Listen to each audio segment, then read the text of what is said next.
Hello friends, I am Mr. Ravindra Bhalerao and I welcome you to my channel, that is English for Learners.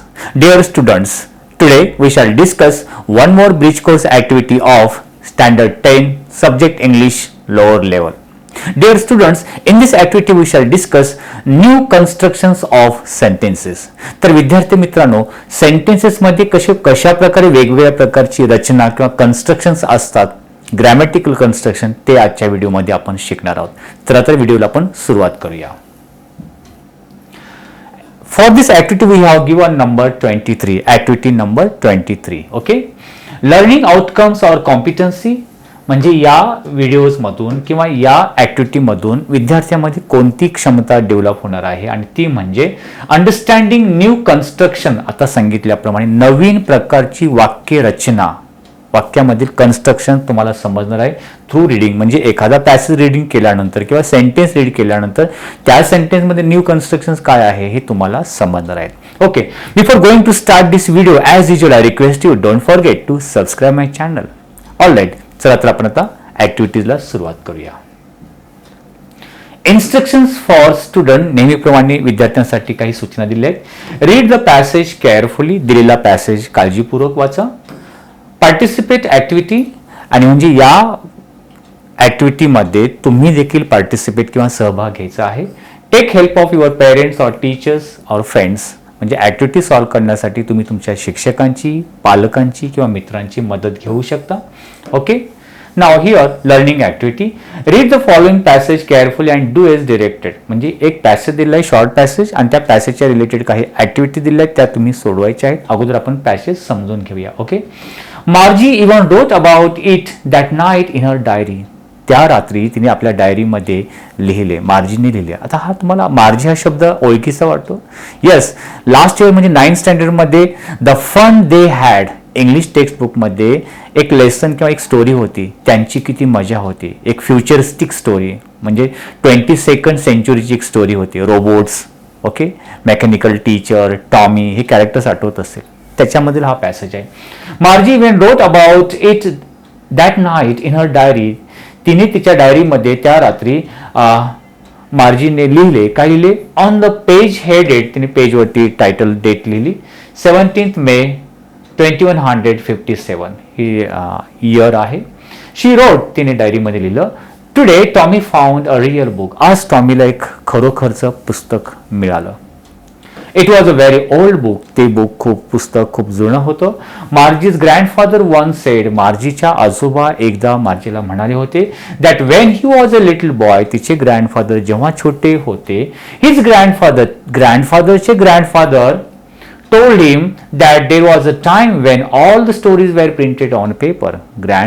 मार्जीचे grandfather एकदा म्हणाले की जेव्हा ते लहान होते तेव्हा त्यांच्या आजोबाने सांगितलं की त्या काळामध्ये प्रत्येक स्टोरीज हे प्रिंटेड, पेजवरती प्रिंटेड म्हणजे छापलेल्या स्टोरीज असायच्या. ओके, म्हणजे त्यांच्या ह्या 22nd सेंचुरीमध्ये नाही आहे. That was time when all stories were printed on paper. They turned the pages. Tommy आणि मार्जी ते ओल्ड बुक रीड करतात, ते पेजेस ते पलटू लागले.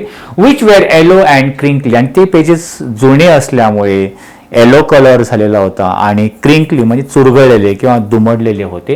And it was awfully funny to read words that stood still instead of moving the way they were turn back to the pages before it, म्हणजे जेव्हा page turn करायचे आणि परत पाठी यायची तेव्हा त्यांना एक सरप्राइजिंग झाले की ते त्याच्यामधले शब्द स्टूड स्टील, स्तब्ध असायचे, म्हणजे फिरायचे नाहीत, की ज्यांनी अपेक्षा केली होती.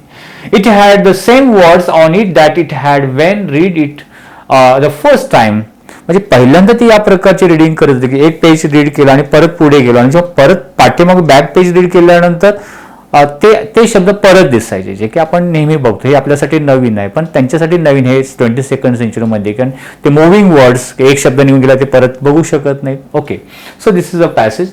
आता आपण या पॅसेजच्या रिलेटेड ऍक्टिव्हिटी बघूया, नीट बघा. डू एज डिरेक्टेड सांगितल्याप्रमाणे. आता या पॅसेज मधील प्रत्येक सेंटेन्स वरती ऍक्टिव्हिटीज दिलेली आहे. काय आहे?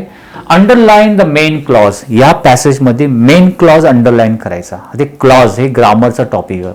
मेन क्लॉज, सबऑर्डिनेट क्लॉज, हे आता हे काय आहे, यासाठी मेन क्लॉज आणि सबऑर्डिनेट क्लॉजसाठी एक सेपरेट व्हिडिओ मी इंग्लिश फॉर लर्नरच्या चॅनलवरती बनवलं, ती तुम्ही अगोदर बघा, म्हणजे क्लॉज काय हा प्रकार समजेल. Okay, underline the main clause, underline the subordinate clause.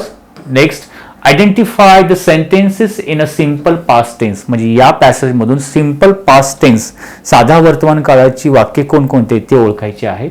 Underline the infinitive, या पॅसेजमध्ये कोणत्या वाक्यामध्ये इन्फिनिटिव्हचा यूज केलेला आहे, इन्फिनिटिव्ह म्हणजे काय हे पण, म्हणजे प्रत्येक टॉपिकवरती मी व्हिडिओ बनवलेला आहे, ते जर बघितलं ना हे तुम्हाला ऍक्टिव्हिटी खूप सोपी जाईल सॉल्व्ह करायला. Okay, identify the exclamatory sentence, उद्गाराचे वाक्य शोधा. आयडेंटिफाय द फायनाईट वर्ब, याच्यामध्ये फायनाईट वर्ब्स कोणते केलेले आहेत. अंडरलाईन द सिंपल सेंटेन्स, जसं simple sentence, compound, complex sentence, जे सेंटेन्सचे टाइप्स आहेत ते अंडरलाईन करा. आयडेंटिफाय कॉम्प्लेक्स सेंटेन्स और आयडेंटिफाय कंपाऊंड सेंटेन्स, म्हणजे या एवढ्या ऍक्टिव्हिटीज या पॅसेजमध्ये आपण शोधू शकतो आणि तुम्हाला शोधायच्या आहेत. सांगण्याचा उद्देश तुम्हाला प्रत्येक टॉपिक जो आहे ग्रॅमॅटिकल, हे तुम्ही याचं डिटेलमध्ये ते व्हिडिओ बघून समजून घेऊ शकता. आता आपण याचा आन्सर बघूया. अंडरलाईन द मेन क्लॉज, याच्यामध्ये मेन क्लॉज कोणता गेलाय. Today Tommy found a real book, हे मेन क्लॉजचं सेंटेन्स आहे. तुम्ही बोला हे मेन क्लॉज का आहे, त्यासाठी ती व्हिडिओ बघावी लागणार. Next, underline the subordinate clause, it was very old. आता हे का इट वॉज व्हेरी ओल्ड हे सबऑर्डिनेट क्लॉज, का सबऑर्डिनेट क्लॉज आहे ते बघावं लागेल. Identify the sentences in a simple past tense, simple past टेन्सचा सेंटेन्स कोणता आहे. Margie even wrote about it that night in her diary. जसं simple past 12 types of sentences आहे, म्हणजे 12 प्रकारचे जे काळ आहेत, प्रेझेंट टेन्स, पास्ट टेन्स आणि फ्युचर टेन्स, प्रत्येकाचे 4-4 प्रकार हे तुम्हाला यायला पाहिजे. टेन्सच्या रिलेटेड ऍक्टिव्हिटी आहे. ओके, सर सिंपल पास्ट मध्ये सब्जेक्ट नंतर वर्ब जो पास्ट फॉर्म मध्ये असतो त्या प्रकारे. Next activity, underline the infinitive. Infinitive म्हणजे काय, जसं टू प्लस मेन वर्ब, जसं आपण ढोबळ मराठी म्हणू शकतो infinitive. To read, identify the exclamatory sentences. Today Tommy found a real book. उद्गाराचे म्हणजे एक्सक्लेमेटरी सेंटेन्स, एक्सक्लेमेटरी मार्क म्हणजे उद्गाराचे चिन्ह असेल तर आपण ते ओळखू शकतो सहजपणे. Identify the finite verb, finite verb याच्यामध्ये गेलेत rode, found, was, told, were, stood या प्रकारे. Underline the simple sentence, simple, compound and complex. Simple म्हणजे एकच वाक्य ज्याच्यामध्ये सब्जेक्ट आणि वर्ब असतो. They turn the pages, Margie even wrote about या प्रकारे. Next, identify the complex sentence, ज्यामध्ये कॉम्प्लेक्स म्हणजे two and more than two sentences connected each other, joined. 2 किंवा 2 पेक्षा जास्त वाक्य एकत्र जोडून एकच वाक्य तयार झालेलं असतं. जसं प्रकारे इथे दाखवलं, Margie's grandfather once said that when he was a little boy. हे जे वेननी जे वाक्य जोडले, वेन, दॅट, वाय, असे जे कनेक्टेड वर्ड कोऑर्डिनेटरनी जोडलेले सेंटेन्स, अधिक वाक्य 2 पेक्षा जास्त, ते कॉम्प्लेक्स सेंटेन्स असतात. Next, identify the compound sentence. Compound म्हणजे 2 सेंटेन्स, 2च वाक्य जोडले असतात. मोस्टली याचे कनेक्ट करण्यासाठी अँड, बट, ऑरचा यूज केला जातो, ज्या प्रकारे ते बघू शकता. They turn the pages which were yellow and crinkly and it was awfully funny. And हे 2 वाक्य जोडले. It was awfully funny to read word that stood still instead of moving way they were turn back to the pages. Okay, so या प्रकारे एखाद्या पॅसेजमध्ये किंवा सेंटेन्सेसमध्ये तुम्ही हे activities शोधू शकता, बघू शकता. ठीक आहे, नेक्स्ट सॉल्व केलेला आहे. एक पॅसेज दिलेला आहे. Facility shows a demo of the activity. एक पॅसेज बघा. In a shop at the palace royal they found a string of a diamonds which seemed to be exactly what they were looking for. तुम्हाला 9th स्टँडर्डचा necklace हा lesson आवडतो. Necklace जो diamonds हार तो हरवला असं पार्टीमध्ये, त्याच्यामधला हे line side. Looking for it, जे की हरवल्यानंतर ते ज्वेलरी शॉपमध्ये सेम टू सेम कुठे भेटतो का ते शोध असत. इट वॉज वर्दी फॉर 40,000 फ्रँक्स. तो 40,000 फ्रँक्स हा किमतीचा तो हार असतो.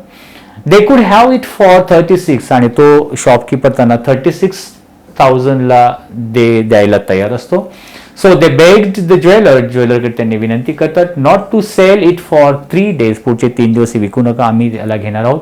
And they made and arrangement that he would take it back for 34,000 francs. 34,000ला आम्ही घेतो असं त्यांनी, त्यासाठी पैशाची आम्ही अरेंजमेंट करतो ते सांगतात. If the other necklace was found before the end of February. आता या पॅसेजच्या रिलेटेड इथे जसं आपण अगोदर या पॅसेज रिलेटेड रिलेटेड जे ऍक्टिव्हिटीज बघितल्या ते इथे ते पण बघू शकता. उदाहरण दिले बघा, आयडेंटिफाय द सबऑर्डिनेट क्लॉज. याच्यामध्ये सबऑर्डिनेट क्लॉज कोणता गेलेला आहे, जसे आन्सरमध्ये which seemed to be exactly what they were looking for, हे सबऑर्डिनेट क्लॉज आहे. Then identify the non finite verb, to sell किंवा फायनाइट इन्फिनिटिव्ह आपण म्हणू शकतो, non finite verb. Okay, so अशा प्रकारे फॅसिलिटेटर गिव्ज मेनी पॅसेज, असे बरेचसे पॅसेज आम्ही टीचर्स तुम्हाला देतील किंवा तुम्ही कुठल्याही लेसनमध्ये पॅसेजमध्ये तुम्ही हे करू शकता, पॅसेज बघायचा आणि त्या पॅसेजमध्ये जे सेंटेन्सचे वेगवेगळे प्रकारचे कन्स्ट्रक्शन्स आहेत, मग जे ॲक्टिव्हिटीज दिलेल्या आहेत त्याच्यामध्ये तुम्ही काय काय बघू शकता, सिम्पल सेंटेन्स कोणता आहे, कॉम्प्लेक्स कोणते आहे, कॉम्पाऊंड सेंटेन्स कोणते आहेत, की ओके या प्रकारे तुम्ही त्याच्यामध्ये फाइंड आउट करा. Make a list of infinitive words कोणकोणते गेले ते पॅसेजमध्ये शोधू शकता, कुठल्याही पॅसेजमध्ये. ओके, सो आज आपण काय शिकलो आजच्या ॲक्टिव्हिटीमधून, to identify the main clause and subordinate clause हे ओळखायला शिकलो. टू अंडरस्टँड द इन्फिनिटिव्ह कसं आहे, मी तुम्हाला परत एकदा सांगेल, हे फक्त एका वाक्यामधून एक्सप्लेन करता येत नाही. कंपाऊंड क्लॉज आणि सबऑर्डिनेट क्लॉज तुम्ही ते जरूर ती व्हिडिओ बघा, क्लॉजेसच्या रिलेटेड व्हिडिओ बनवलेली आहे, ती खूप इझी लँग्वेजमध्ये तुम्ही बनवलेली आहे. इन्फिनिटिव्ह म्हणजे काय ते पण दुसऱ्या व्हिडिओमध्ये सांगितलं. To identify types of sentence, वाक्याचे प्रकार कोणकोणते आहेत, जसं सिम्पल, कंपाऊंड, कॉम्प्लेक्स हे त्याच्यामध्ये.